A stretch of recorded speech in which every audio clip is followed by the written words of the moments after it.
മകൻ മന്ത്രിയായെന്ന് പറയുമ്പോൾ ഒരു അമ്മ എന്നുള്ള നിലയിൽ അതിയായ സന്തോഷം തോന്നി. പ്രത്യേകിച്ച് സ്പോർട്സ് കൾച്ചറുമായിട്ട് ബന്ധപ്പെട്ട് ഞങ്ങളുടെ രണ്ടുപേരും ജീവിതകാലത്തിൽ ഞങ്ങളങ്ങനെ പഠിച്ച കാലത്തുമൊക്കെ സ്പോർട്സും ഒക്കെ ആയിട്ട് നടന്നിരുന്ന ആൾക്കാരാണ്. അപ്പം അവന് അവിടെ ചെന്നിട്ട് സ്പോർട്സ് മന്ത്രി, കൾച്ചറൽ ആക്ടിവിറ്റീസിൻ്റെ മന്ത്രി എന്നൊക്കെ പറയുമ്പോൾ അതിയായ സന്തോഷം തോന്നി. ഇവിടുത്തെ പോലെ മറ്റ് മൈക്ക് വെച്ചുള്ള പ്രകടനമോ ഘോഷയാത്രയോ ഒന്നും അവിടെയില്ല. വോട്ടർമാരെ നേരിട്ട് കണ്ട് അവരുമായിട്ട് സംവദിക്കുക എന്നുള്ളതാണ് അവിടുത്തെ. അതിൽ ജിൻസന് വിജയിക്കാൻ പറ്റി. നഴ്സായാണ് ജിൻസണിന്റെ പ്രവാസ ജീവിതത്തിന്റെ തുടക്കം.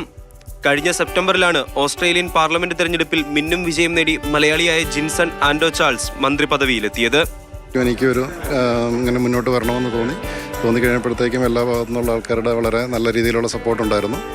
അങ്ങനെ ആണ് രാഷ്ട്രീയത്തിലോട്ട് എത്തിയത്. അത് ഒരിക്കലും പ്ലാൻ ചെയ്തൊരു കാര്യമല്ല. ആ ഒരു കഴിഞ്ഞൊരു ഇലക്ഷന് മുമ്പുള്ളൊരു 12 മാസം അവിടെ ഉണ്ടായ ചില രാഷ്ട്രീയ സാഹചര്യങ്ങൾ കാരണമാണ് ഞങ്ങൾ പല പുതുമുഖങ്ങളും രാഷ്ട്രീയത്തിലോട്ട് എത്താൻ സാഹചര്യം ഉണ്ടായത്. മന്ത്രിയാകുമെന്ന് വിചാരിച്ചിട്ടില്ലായിരുന്നു, പക്ഷേ ഹാർഡ് വർക്കും ചെയ്തപ്പോൾ നമുക്കൊരു പോസിറ്റീവ് റിസൾട്ട് കിട്ടുമെന്നൊരു പ്രതീക്ഷ ഉണ്ടായിരുന്നു. സന്തോഷം, ഒത്തിരി സന്തോഷം. ലിബറൽ പാർട്ടി സ്ഥാനാർത്ഥിയായി വിജയിച്ചു കയറിയ ജിൻസൺ പത്തനംതിട്ട MP ആന്റോ ആന്റണിയുടെ സഹോദരപുത്രനാണ്. അപ്പം അവിടുത്തെ ഈ മൈഗ്രൻ്റ് കമ്മ്യൂണിറ്റിയുടെ ഇടയിൽ നടത്തിയ ഒട്ടേറെ സോഷ്യൽ വർക്കുണ്ട്. ആ സോഷ്യൽ വർക്കിൽ ഇമ്പ്രസീവായിട്ടാണ് അവിടുത്തെ ഏറ്റവും പ്രധാനപ്പെട്ട പാർട്ടി അവനെ വീട്ടിൽ വന്ന് വിളിച്ചു കൊണ്ടുവന്ന് സ്ഥാനാർത്ഥിയാക്കിയതാണ്. ഒരിക്കലും അവർ ജയിക്കാത്ത ഒരു സീറ്റിൽ 65% വോട്ട് വാങ്ങി വലിയൊരു മികച്ച വിജയമാണ് നേടിയത്. അതുകൊണ്ടാണ് ഏറ്റവും സുപ്രധാനമായിട്ടുള്ള 7 വകുപ്പുകളോടെ മന്ത്രിസ്ഥാനത്തേക്ക് കൊണ്ടുവന്നത്. ആദ്യമായിട്ടാണ് ഒരു ഇന്ത്യക്കാരന് ഇത്രയും ബൃഹത്തായ ഒരു രാജ്യത്ത് ഒരു അവസരം ലഭിക്കുന്നത്. നാട്ടിലേക്കൊരു മടങ്ങി വരവും നാട്ടിലെ ഒരു രാഷ്ട്രീയത്തിലേക്കൊരു വരവും കാണൂ. നാട്ടിലോട്ട് മടങ്ങി വരുമോ എല്ലാ മലയാളികളെ പോലെ എനിക്കും ആഗ്രഹമുണ്ട്. പക്ഷേ മക്കൾ അവിടെയാണ് വളരുന്നത്. അത് എനിക്ക് തോന്നുന്നു ലോകത്തുള്ള എല്ലാ മലയാളികളുടെയും സമാനമായൊരു പ്രശ്നമായിരിക്കാം. ഒരു 10 വയസ്സ് 12 വയസ്സിന് മുകളിലോട്ട് മക്കൾ അവിടെ ജീവിച്ച് കഴിയുമ്പോഴത്തേക്കും അവർ നാട്ടിലോട്ട് വരാനുള്ള സാഹചര്യങ്ങൾ കുറവായിരിക്കും. ആ ഒരു കാരണത്താൽ തന്നെ നാട്ടിലോട്ട് വരുമോ എങ്ങനെയാണെന്ന് എനിക്കറിയത്തില്ല. പക്ഷെ നാട്ടിലൊരിക്കലും രാഷ്ട്രീയത്തിലോട്ടൊരു വരവുണ്ടാകത്തില്ല, അത് ഞാൻ തീർച്ചയായും പറയാം.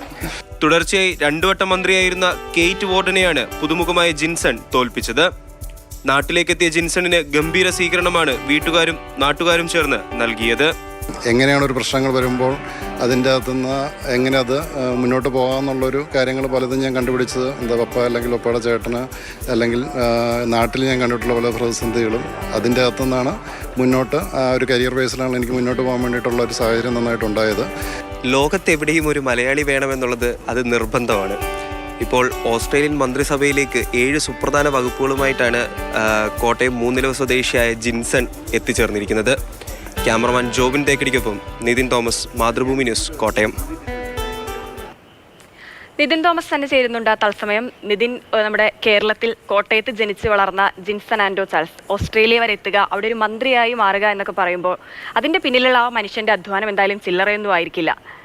അതിനെക്കുറിച്ച് നമുക്ക് എന്തായാലും ആലോചിച്ചാൽ തന്നെ മനസ്സിലാകുന്ന കാര്യമാണ്. ഇപ്പം എന്തായാലും അവിടെയാണ് സ്ഥിരതാമസം, മന്ത്രിയായി തിരഞ്ഞെടുക്കപ്പെട്ടിരിക്കുന്നു. മലയാളി എന്ന നിലയിൽ നമുക്ക് എല്ലാവർക്കും വലിയ അഭിമാനമുള്ള ഒരു കാര്യം തന്നെ. മന്ത്രിയായൊരു സാഹചര്യത്തിൽ ഇനിയിപ്പോൾ എന്തായാലും അധിക നാളെ നാട്ടിൽ തുടരാൻ പറ്റില്ലല്ലോ, ഫുൾ ബിസി ലൈഫ് ആയിരിക്കില്ലേ? എന്താണ് നാട്ടിലെ പരിപാടികൾ? തീർച്ചയായിട്ടും ഹിമ, നാട്ടിലിപ്പോൾ ഈ കുടുംബവുമായിട്ട് ബന്ധപ്പെട്ട് 1-2 വിശേഷങ്ങൾക്ക് വേണ്ടിയിട്ടാണ് ഈ ജിൻസൺ നാട്ടിലേക്ക് എത്തിയിരിക്കുന്നത്. കഴിഞ്ഞ സെപ്റ്റംബറിലാണ് ജിൻസൺ അവിടുത്തെ മന്ത്രിയായിട്ട് തിരഞ്ഞെടുക്കപ്പെടുന്നത്. തീർച്ചയായിട്ടും ഹിമ സൂചിപ്പിച്ചതുപോലെ തന്നെ വളരെ വലിയൊരു യാത്രയായിരുന്നു ഇത്. കഴിഞ്ഞ 13-14 കൊല്ലമായിട്ട് ജിൻസൺ ഓസ്ട്രേലിയയിലാണ് താമസിക്കുന്നത്. ഈ ഓസ്ട്രേലിയയിൽ എല്ലാ മലയാളികളെയും പോലെ ഇവിടെ നിന്ന് ജോലിക്കായിട്ടാണ് പോകുന്നത്. നാട്ടിൽ സ്കൂൾ പഠിക്കുന്നു, കോളേജ് പഠിക്കുന്നു, അതിനുശേഷം ജോലിക്കായിട്ട് ഓസ്ട്രേലിയയിലേക്ക് പോകുന്നു. അത് നമ്മുടെ നാട്ടിൽ നിന്ന് ഏറ്റവും കൂടുതൽ ആളുകൾ മൈഗ്രൻ്റ് ചെയ്യുന്നത് അല്ലെങ്കിൽ ചേക്കേറുന്നത് എന്തിനാണെന്ന് നമുക്കറിയാം. അത് ഈ നഴ്സിംഗ് പ്രൊഫഷനുമായിട്ട് ബന്ധപ്പെട്ടാണ്. അപ്പോൾ അതേപോലെ തന്നെ നഴ്സിംഗ് പഠിച്ച് പൂർത്തിയായതിനു ശേഷം ഇവിടെ നിന്ന് രജിസ്റ്റേർഡ് നേഴ്സായിട്ടാണ് ഇദ്ദേഹം ഓസ്ട്രേലിയയിലേക്ക് പോകുന്നത്. അതിനുശേഷം അവിടെ ചെന്ന് ഒരു നേഴ്സായിട്ട് ജോലി ചെയ്യുന്നു. പക്ഷേ അതിൽ മാത്രം അദ്ദേഹം ഒതുങ്ങി നിന്നില്ല. അതിനുശേഷം മറ്റ് ഈ ഫീൽഡുമായി ബന്ധപ്പെട്ട് തന്നെ മറ്റ് കാര്യങ്ങൾ പഠിക്കുന്നു, കൂടെ MBA എടുക്കുന്നു. അത്തരത്തിൽ പഠിച്ച് മുന്നേറി പിന്നീട് ഒരു മെഡിക്കൽ ബോർഡിൻ്റെ ഡയറക്ടറായി മാറി. അതിനുശേഷം അദ്ദേഹത്തിനെ വീട്ടിലേക്ക് വന്ന്, അതായത് അദ്ദേഹത്തിൻ്റെ ഇത്തരത്തിലുള്ള പ്രവർത്തനങ്ങളും അല്ലെങ്കിൽ അവിടെ കാര്യമായിട്ടുള്ള ഇടപെടലുകളും ഒക്കെ കണ്ട ഈ പാർട്ടിക്കാർ ഇദ്ദേഹത്തിനെ വീട്ടിലേക്ക് വന്ന് ക്ഷണിച്ചാണ് ഇദ്ദേഹത്തിനെ അവിടെ മത്സരിപ്പിച്ചതാകട്ടെ ഒട്ടും ശുഭപ്രതീക്ഷയില്ലാത്തൊരു മണ്ഡലത്തിലായിരുന്നു ഇദ്ദേഹത്തിനെ മത്സരിപ്പിച്ചത്. ആ മണ്ഡലത്തിൽ കഴിഞ്ഞ 2 തവണ ജയിച്ചതും അവിടെ നിന്ന് ജയിച്ച് മന്ത്രിയായ കേറ്റ് വാർഡനാണ്. പക്ഷേ ഇദ്ദേഹത്തിനെ മത്സരിപ്പിക്കുന്നു. ഇദ്ദേഹം പുഷ്പം പോലെ ജയിക്കുകയാണ്. ജയിച്ചതിന് ശേഷം ഇത്തരത്തിൽ അദ്ദേഹത്തിന് മന്ത്രിസ്ഥാനവും നൽകുന്നു. അപ്പോൾ മന്ത്രിസ്ഥാനം നൽകിയപ്പോഴാണെങ്കിലും മാറ്റി നിർത്തുവോ അല്ലെങ്കിൽ അങ്ങനെയുള്ള ഒരു കാര്യങ്ങളും ഉണ്ടായില്ല. 7 സുപ്രധാന വകുപ്പുകളാണ് ഇദ്ദേഹത്തിന് നൽകി ആ മന്ത്രിസഭയിലേക്ക് ജിൻസനെ കൊണ്ടുവന്നത്. ഇതിൽ എടുത്തു പറയേണ്ട മറ്റൊരു കാര്യം എന്ന് പറയുന്നത് നമ്മുടെ പത്തനംതിട്ട MP ആന്റോ ആന്റണിയുടെ സഹോദരപുത്രനാണ്, അനിയൻ്റെ മകനാണ് ജിൻസൺ എന്ന് പറയുന്നത്. നമുക്കറിയാം പത്തനംതിട്ട ലോക്സഭാ മണ്ഡലം രൂപീകൃതമായ കാലം തൊട്ടിട്ട് പത്തനംതിട്ടയുടെ MP എന്ന് പറയുന്നത് ആന്റോ ആന്റണിയാണ്. ഇദ്ദേഹത്തിൻ്റെ കണ്ടാണ് ഇദ്ദേഹം വളർന്നത് എന്ന് വേണമെങ്കിൽ ഒരുപക്ഷെ പറയാം. കാരണം നാട്ടിൽ ഇദ്ദേഹം KSUയിലൊക്കെ ഉണ്ടായിരുന്നു.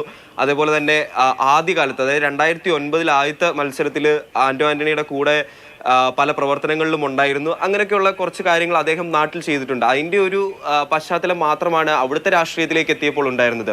അതുപോലെ തന്നെ നമുക്കെല്ലാം അറിയാൻ ഏറ്റവും കൂടുതൽ ക്യൂരിയോസിറ്റി ഉള്ള ഒരു കാര്യം, അല്ലെങ്കിൽ ഏറ്റവും കൂടുതൽ നമുക്കൊക്കെ ഒരു ഉത്കണ്ഠ ജനിപ്പിക്കുന്ന കാര്യം എന്ന് പറയുന്നത്, ഏതൊരു മലയാളിയും അവിടെ പോയി രാഷ്ട്രീയ നേതാവായി കഴിഞ്ഞാൽ നമ്മൾ ആദ്യം ചോദിക്കുക നാട്ടിലെ രാഷ്ട്രീയ രീതികളും അല്ലെങ്കിൽ അവിടുത്തെ രാഷ്ട്രീയ രീതികളും തമ്മിലുള്ള വ്യത്യാസം എന്തെന്നായിരിക്കും. ഞാനും അത് ചോദിച്ചു. നമുക്കൊന്ന് അറിയണമല്ലോ ഇതെന്താണ് എന്നുള്ളത്, നമുക്കൊന്ന് അറിയണമല്ലോ. അപ്പോൾ അത്തരത്തിൽ ചോദിച്ചപ്പോൾ അദ്ദേഹം പറഞ്ഞു, നാട്ടിലെ പോലെ പരിവാരങ്ങളോ കാര്യങ്ങളോ ആരും കാണില്ല കൂടെ. രാഷ്ട്രീയം ഒരു തൊഴിലല്ല അവർക്ക്, രാഷ്ട്രീയം ഒരു ജനസേവനം മാത്രമാണ്. 8-10 വർഷം രാഷ്ട്രീയത്തിൽ കാണും, കൂടെ ജോലി ചെയ്യും. നമുക്ക് ജീവിക്കണമെങ്കിലും, നമുക്ക് കുട്ടികളെ നോക്കണമെങ്കിലും, നമുക്ക് ഫാമിലിയായിട്ട് ജീവിക്കണമെങ്കിലും, പൈസ വേണമെങ്കിലും മറ്റു ജോലി നോക്കിയേ പറ്റത്തുള്ളൂ. അതിൻ്റെ കൂടെ രാഷ്ട്രീയം ഒരു ജനസേവനമായിട്ട് മുന്നോട്ട് കൊണ്ടുപോകുന്നു, ആ കാര്യങ്ങൾ ചെയ്യുന്നു. അപ്പോൾ നാട്ടിലേക്ക് വരുമോ എന്നുള്ള ചോദ്യത്തിന് ആദ്യം അദ്ദേഹം പറഞ്ഞത് അത് തന്നെയാണ്, നമുക്ക് പരിവാരങ്ങളൊന്നും വേണ്ട, അതുകൊണ്ട് തന്നെ നാട്ടിലേക്ക് തിരിച്ചു വരില്ല എന്നാണ് അദ്ദേഹത്തിന്റെ ഒരു മറുപടി. അപ്പൊ എന്തായാലും നാട്ടിലത്തെ രാഷ്ട്രീയ ജീവിതത്തിലേക്ക് ഒരു വരവ് ജിൻസൺ ആന്റോ ചാൾസിനില്ല. ഓസ്ട്രേലിയൻ മന്ത്രിയായി അങ്ങനെ തന്നെ നിൽക്കുകയാണ്. മലയാളി പൊളിയല്ലേ എന്ന് പറയുന്ന പോലെ ഏത് നാട്ടിൽ ചെന്നാലും ഒരു മലയാളി ഉണ്ടാവും. ഇപ്പൊ എന്തായാലും ഒരു മന്ത്രിയായി ഓസ്ട്രേലിയ വരെ എത്തിയിരിക്കുകയാണ് നമ്മുടെ കോട്ടയംകാരനായ ജിൻസൺ ആന്റോ ചാൾസ്. ശരി നിതിൻ.